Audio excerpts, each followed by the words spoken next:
To an I-Team follow-through, a homeowner has been fighting the city of St. Pete for nearly a decade after he found out his house was built on a city utility easement. The problem? That easement was not mentioned on his deed, and it has two large water transmission lines running through it.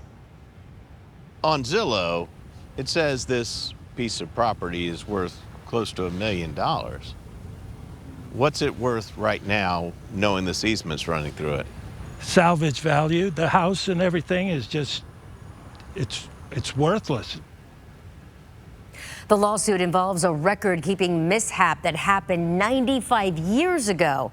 And tonight, I-Team investigator Adam Walser discovers there are fears those water mains could break.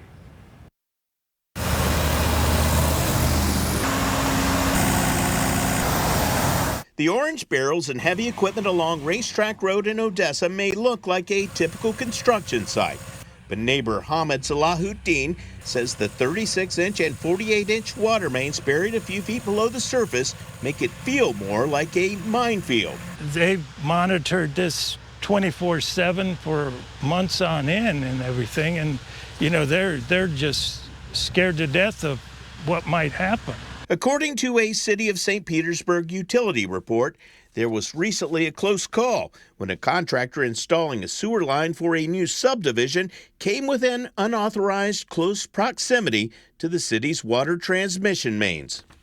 Stop work order was issued. We immediately started issuing fines. The city council approved $1.9 million to hire a contractor to stabilize the water transmission mains, assess if further damage has occurred, and restore the site to its original condition. We don't want to take too much risk again on our transmission mains, so we've worked with our construction manager to get out there. A break of either or both lines could leave thousands without water and would be even worse for those who live nearby. What would this look like right here where I'm standing if the pipe bursts? This would be a flood zone. A geyser would explode out and just a million gallons flowing in no time at all. More than 1 million gallons of water, enough to fill 20 water towers, flow through the pipes every hour. Breaks involving similar-sized lines have caused devastation in Atlanta, Nashville, Detroit, and Philadelphia in recent years, prompting emergency rescues, causing millions of property damage, and leaving entire neighborhoods underwater. The 50-foot easement that crosses Racetrack Road also runs through Hamid's property. Hamid learned about the pipes 14 years after he bought his home, when he spotted St. Petersburg water crews in his yard checking on equipment.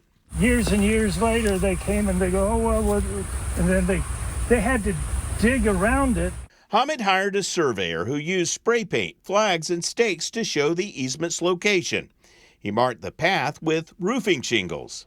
So why the Pepto-Bismol colored paint?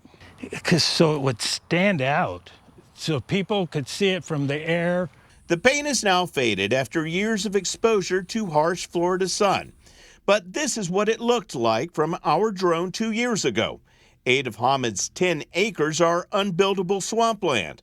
The house and pipes are in the middle of the usable part. It goes through the pool, it goes through the hot tub, it goes through the screened in, it goes through the kitchen. The easement on Hamid's property was granted in 1930 for a 36-inch water main, going from the Cosme water treatment plant to the city of St. Petersburg, 26 miles away, crossing hundreds of properties.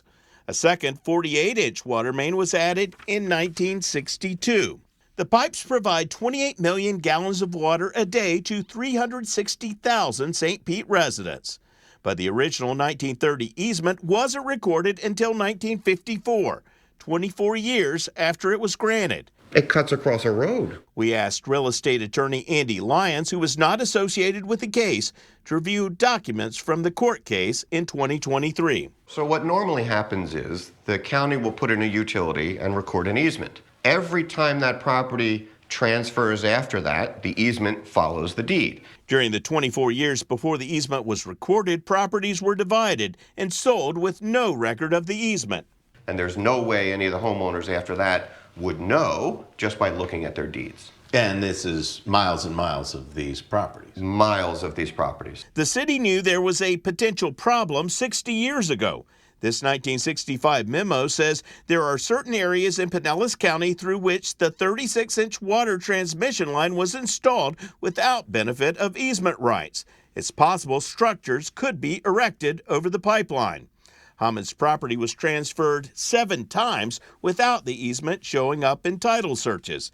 Hillsborough County issued permits for previous owners to build a house and a pool on the property, which would not have been granted if the building department knew water transmission lines were located just feet from Hamid's home. It's there all the time. It's not leaving. These are 36, 48-inch water mains. Under pressure, that is a full, hard flow of water constantly through those pipelines. So if there's any kind of rupture in a pipe that is now nearly 100 years old, that's going to have potentially catastrophic effects. Hamid's case was supposed to go to trial in May. Prospective jurors were even called. We were all ready, and then the judge comes in and delays it for 90 days. The city requested and received a stay.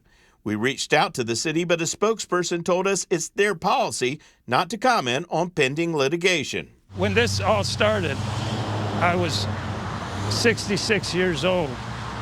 Now I'm 76 years old, and they're still delaying everything that they can to not take this to court. Hamid's health has declined in the past 2 years.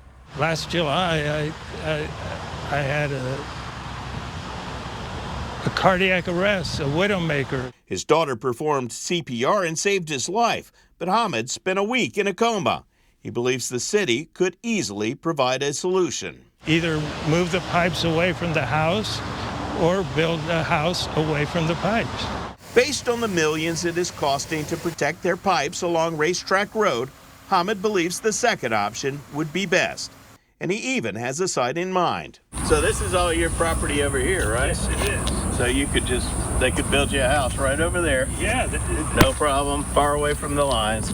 I'm not asking for the world. I just want to be safe. I'm I-Team investigator Adam Walser with photojournalist Randy Wright, taking action for you.